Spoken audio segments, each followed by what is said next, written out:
Here are Ryan's top 3 favorite wrestlers. Number 3, Will Ospreay. Number 2, Kenny Omega. Number 1, Master Wada. No way, that can't be right. Damn! Now back to Jack and Ryan on the MonsterCast. Alright, this is a in response tweet to a Sean Ross Sapp of Fightful.com. Holy shit, Roderick Strong is in AEW. WWE has been silent about his status with the company for months. This, mark that tweet, however, goes to at Smarky MFer. Smarky 2 belts. If you know the term smart, you'll know that this guy isn't one because he's not very smart at all. The bloated roster gets even more bloated.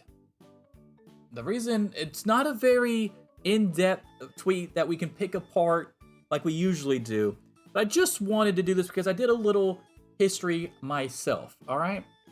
It was pointed out in another tweet, and then I revised all this information because I wanted to know full stats, right? Mm-hmm. I want you to know that the bloated roster gets even more bloated is one of the dumbest fucking criticisms on AEW ever. It should not even be a conversation.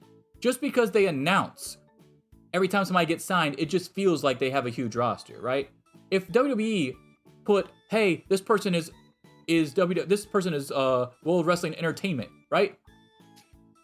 This person is all entertainment. If they did that every fucking time, time they hired a new fucking NXT class or some shit like that, or new signings that actually come to their main roster and stuff like that, like when AJ Styles debuted and stuff like that, you get what I'm saying.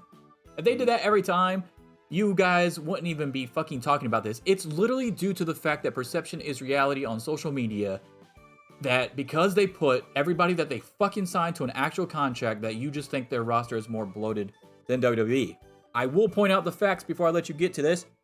WWE has 9 hours of programming a week, not counting pay-per-views, and have 240 wrestlers signed to their roster currently. Raw is 3 hours, NXT is 2 hours, NXT Level Up is 1 hour, Main Event is 1 hour, SmackDown is 2 hours. That's 9 hours of programming, 240 wrestlers signed. In about a month, AEW will have 9 hours of programming a week. Okay? When they get the 2-hour AEW Collision show, and that's if you count Ring of Honor in this. Okay? So they have 2 hours of Dark, 2 hours of Dynamite, 2 hours of Ring of Honor, 1 hour of Rampage, 2 hours of Collision. They have 194 wrestlers signed between both Ring of Honor and AEW. 194 to 240 for the exact same amount of programming. So how the fuck is AEW's roster bloated and gets even more bloated, but WWE's is not? Discuss. I think you said they both have 9 hours of programming. Is that what you said? Of programming, not on TV, just programming. Yes. And technically WWE had more than that before when they had the NXT UK show as well.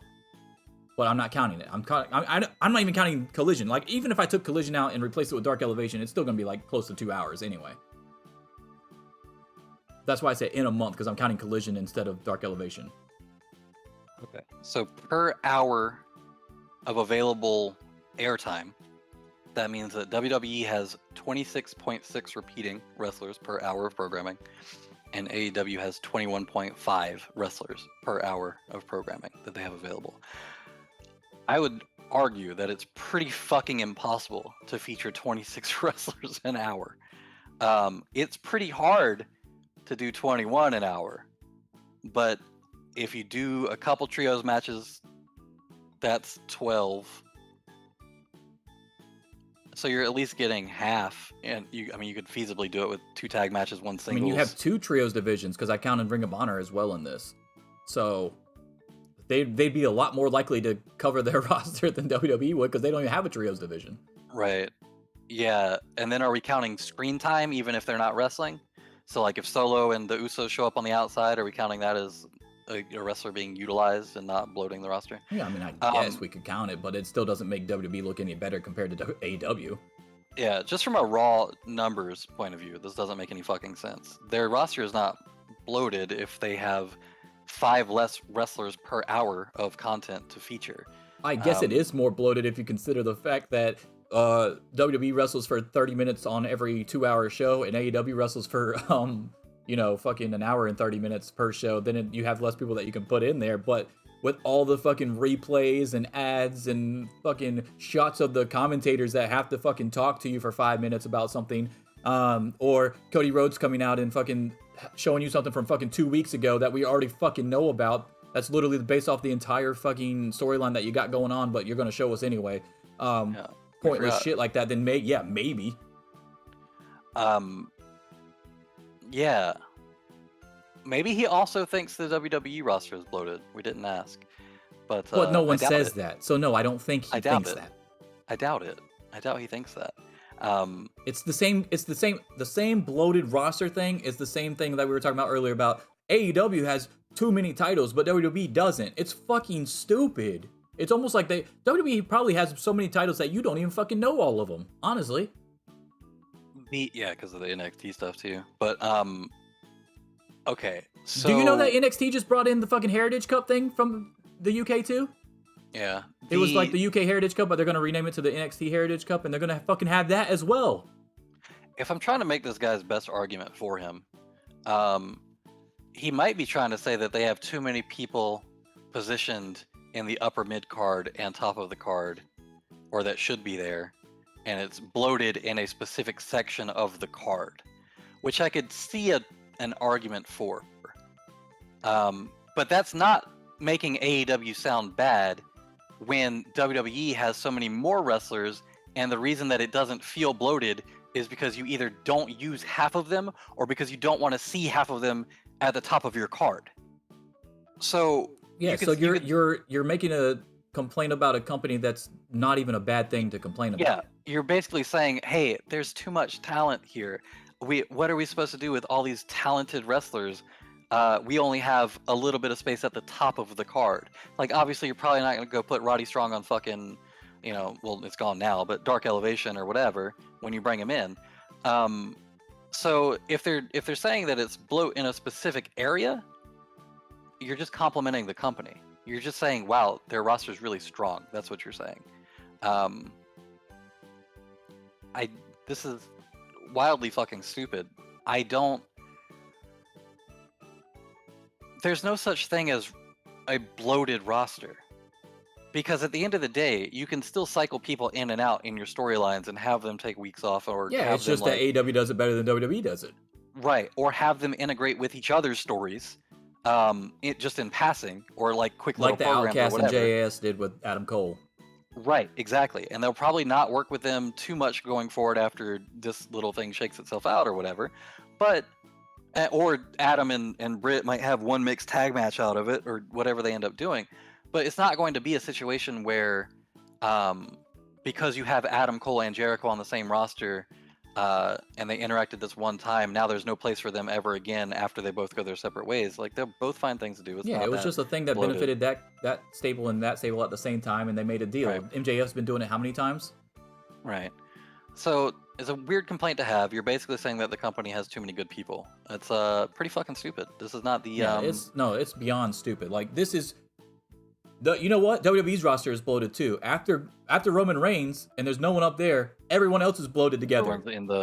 Everyone literally is in the same division. So WWE is bloated. What the fuck are you talking about? 240 wrestlers versus 194 for the same number of hours of programming. So how can AEW's roster be bloated other than the fact that you're giving them compliments on how they run their shit to make everybody feel like they, at some point or another, they're actually involved in the show, instead of looking over at WWE and be like, hey, we haven't seen this dude for a fucking half a year. Where the fuck is Elias at? Remember that conversation? We were looking for fucking Elias forever, and then their whole fucking thing to bring him back in was to change his fucking character to completely to be a different person? That makes no sense. Hey, that was a good arc, though. I liked that. Now, what I will say is that his most recent showing was he came out and had a match with Omos that lasted about 8 seconds. Really good use of their not bloated at all roster, and then I don't think we've seen him since. So how long was it? We hadn't seen Nakamura, one of your top over people at the time. Mm-hmm. After his world title, I think he tried for the world title and failed against AJ. He disappeared forever until you like rechanged the fucking Intercontinental title and shit, and then finally had him involved with that with Sami Zayn that came out of nowhere. In WWE, they're literally just putting people together that have no connection whatsoever. In AEW, this is all well thought out process, even with the addition of people while doing what you have in the notebook. In the outline, you're still finding ways to fit people in and make it make sense. So all you're doing is complimenting AEW, because if that's what he meant, and he meant the roster is bloated because it was bloated in the main event and upper mid-card scene, then you're just giving them a compliment because of how many people that they're able to fucking include in programming within within their rotation throughout the weeks leading up to a pay-per-view. Yeah, I don't think that WWE would feel like it had so many underutilized or unutilized people if they also had a trios division. So maybe that's a note they can take on how to make their only their roster or the only division on the roster that they don't really have a division outlined for is the TBS title with Jade Cargill, because she's beaten everybody, right? So they're really looking like they're the same kind of division right now, whereas like the international title and the world title are clearly two different sets, right? Yeah.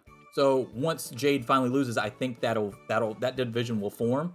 And then what are you going to say? Now the women's roster is too bloated too? Yeah. Or they brought in Taya Valkyrie, so now it's bloated. Like, it's just the concept. Every time they hire somebody, and me and you come on here and be like, was this a good move? And like 9 out of 10 times we say, yeah, this is a great move. This is going to help their roster out. WWE should be taking that same approach. Not fucking signing guys and then doing nothing with them. Calling people up from NXT when they're over and then doing nothing with them on the roster. That doesn't make your roster better. Your roster too could be bloated if you did it the correct way. Sort of the same conversation that people, like, when they try to talk bloated about... in a good way, I mean. Because they are bloated. It's just they don't fucking use the people.